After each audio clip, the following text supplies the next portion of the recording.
जय किसान साथियों, doctor Puneet Sisodia YouTube channel में आपका स्वागत है। हमारी फसलों में जितनी भी बीमारियां आती हैं वो दो कारण से आती हैं। नंबर एक, या तो फंगल डिजीज होता है या बैक्टीरियल डिजीज होता है, यानी कि या तो फंगस के कारण बीमारी आती है या बैक्टीरिया के कारण बीमारी आती है। तो आज की इस वीडियो में हम बात करेंगे आखिर बैक्टीरिया या फंगस हमारे पौधे में एंटर कैसे करता है, हम कौन कौन सी गलतियां करते हैं, कौन कौन सी कमी करते हैं जिसके कारण फंगस या बैक्टीरिया हमारे पौधे के अंदर एंटर कर जाता है और नए नए तरह के रोगों को जन्म देता है। यदि हम समझ पाए कि हम कौन कौन सी गलतियां करते हैं तो हम आसानी से उनको सुधार पाएंगे। और यकीन मानिए, यदि आप इनको फॉलो करते हैं तो आपकी प्लांट में ना तो कोई बैक्टीरिया लगेगा और ना ही कोई फंगस लगेगा, जिसकी वजह से जितने भी रोग हैं वो आपकी फसल में नहीं आएंगे। चाहे वो ब्लैक रॉट हो, विल्ट हो या कॉलर रॉट हो, डैम्पिंग ऑफ हो, कोई भी रोग हो, जितने भी रोग आते हैं फंगस या बैक्टीरिया के कारण ही आते हैं। तो चलिए समझते हैं कि हम इनको आने से कैसे रोक सकते हैं। हम क्या करें कि जो फंगस या बैक्टीरिया है हमारे पौधे के अंदर एंटर ही ना करे, हमारे प्लांट पर उसका अटैक ही ना हो। तो चलिए समझते हैं इस वीडियो में। तो किसान भाइयों, जो मैं आपको तरीके बताने जा रहा हूँ, यदि आप इनको फॉलो करते हैं तो आपके पौधे में कोई भी बैक्टीरिया और कोई भी फंगस अटैक नहीं कर पाएगा और आपकी फसल सभी रोगों से सुरक्षित रहेगी। तो इसमें नंबर 1 पर आता है क्रॉप स्पेसिंग। जी हाँ, जब भी आप किसी भी फसल की या पौधे की रोपाई करने जा रहे हैं या डायरेक्ट सीड की बुवाई कर रहे हैं तो पौधे से पौधे की दूरी और लाइन से लाइन की दूरी उचित रखनी है ताकि उसमें प्रॉपर एरेशन हो सके, सूर्य का प्रकाश प्रत्येक पौधे को अच्छे से मिल सके, जिससे आपकी फसल में, आपके खेत में कोई भी बैक्टीरिया डेवलप या कोई भी फंगस डेवलप नहीं कर पाएगी और आपकी फसल रोगों से मुक्त रहेगी। अधिकतर किसान भाई अधिक उत्पादन लेने के चक्कर में पौधों को पास पास लगा देते हैं, जिससे उनके उत्पादन की क्वालिटी भी काफ़ी ज़्यादा गिर जाती है, मार्केट में दाम भी अच्छा नहीं मिल पाता है। इसके साथ साथ उनकी फसल में अनेक तरह के रोग और बीमारियां लग जाती हैं, जिससे उन्हें बहुत बड़े नुकसान का सामना करना पड़ता है। यदि आप स्पेस प्रॉपर रखते हैं तो आपको उत्पादन भी अच्छा मिलेगा और आपके उत्पादन की जो क्वालिटी है वो भी अच्छी रहेगी। तो नंबर 1 आपको क्रॉप स्पेसिंग का ध्यान रखना है। नंबर 2, बेड बनाकर प्लांटिंग करनी है। जी हाँ, जब भी आप कोई भी फसल लगा रहे हैं, स्पेशली वेजिटेबल क्रॉप यदि आप लगाते हैं तो आपको वो बेडों पर ही लगानी है, ऊंची बेड बनाकर ही या मैट बनाकर ही उन पे प्लांटिंग करनी है, ताकि जब हम इरिगेशन करें तो ओवर जो पानी है तने के पास ज़्यादा पानी जमा ना हो, या पौधे के तने के पास यदि ज़्यादा पानी रहता है तो उसी की वजह से कॉलर रॉट या डैम्पिंग ऑफ की समस्या आती है।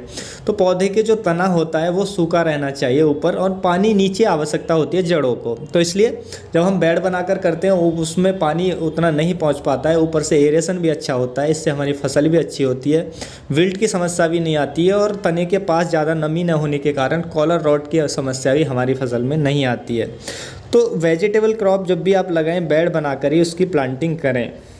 नंबर 3 पे आता है इंसेक्ट कंट्रोल। जी हाँ, देखिए, जैसे हमारी बॉडी को स्किन प्रोटेक्ट करती है, हमारी बॉडी के ऊपर एक त्वचा होती है जो हमारी बॉडी को बाहरी फंगस से, बैक्टीरिया से प्रोटेक्ट करती है, उसी तरह से जो पौधे होते हैं उनके पत्तों पर भी एक लेयर होती है, यानी कि प्लांट के ऊपर भी एक लेयर चढ़ी होती है जो उसको फंगस से या हानिकारक जो भी बैक्टीरिया हैं उनसे बचाती है, सेफ रखती है।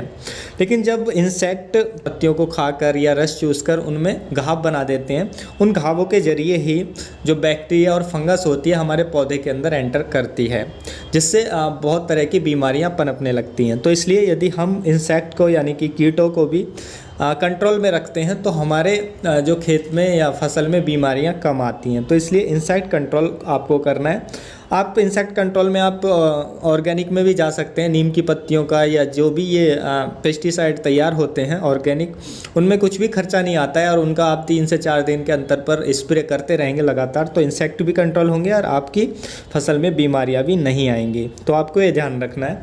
नंबर 4 पर प्लांट की इम्यूनिटी को बूस्ट करना है, यानी कि जो पौधा है उसकी इम्यूनिटी को बूस्ट कर देंगे। तो यदि हमारी फसल में कोई बैक्टीरिया फंगस एंटर भी कर जाता है तो प्लांट उसको वहीं पर ख़त्म कर देगा और हमारी फसल में रोग नहीं आएंगे। और यदि प्लांट कमज़ोर है, उसकी इम्यूनिटी अच्छी नहीं है, तो वो उससे लड़ नहीं पाएगा। तो इम्यूनिटी बूस्ट करने के लिए आपको क्या करना है, उसके लिए आपको कोई भी माइक्रो न्यूट्रिएंट्स का ज़रूर स्प्रे करना है अपनी फसल पर 3 बार।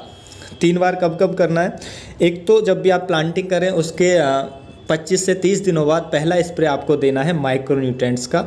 दूसरा स्प्रे जब भी फ्लावरिंग स्टार्ट होती है हमारी फसल पर, तो जस्ट जब भी फ्लावरिंग स्टार्ट हो उस टाइम पे दूसरा स्प्रे देना है माइक्रोन्यूट्रेंट्स का। और तीसरा फ्रूटिंग स्टार्ट होने पर। यदि आप इस तरीके से 3 स्प्रे अपनी फसल पर बताए गए तरीके से कर देते हैं तो रोग भी नहीं आएंगे, कीट भी बहुत कम आएंगे और हमारी फसल भी अच्छी होगी, उत्पादन भी अच्छा मिलेगा। अक्सर हमारे किसान भाई यूरिया, पोटास, DAP इन चीज़ों का तो ध्यान रखते हैं फसल में डालने के लिए, लेकिन जो माइक्रोन्यूट्रेंट्स हैं उनको देना भूल जाते हैं। तो माइक्रोन्यूट्रेंट्स देना ज़रूरी होता है और स्पेशली लिक्विड ही माइक्रोन्यूट्रेंट्स हो, यानी कि दानेदार का आप खेत में डालते हैं तो उतना अच्छा रिजल्ट नहीं मिलता है। उस पर मैं एक और वीडियो आपको बनाऊंगा। जो हमारा लिक्विड आता है उसका स्प्रे से ही हमें अच्छा उत्पादन मिलता है। तो किसान भाइयों, यदि आपको यह जानकारी अच्छी लगी तो वीडियो को लाइक ज़रूर करें, अन्य किसान भाइयों के साथ शेयर करें ताकि उन्हें भी जानकारी मिल सके। फिर मिलूँगा आपको एक और नई जानकारी के साथ, तब तक के लिए आप अपना ख्याल रखिएगा। धन्यवाद।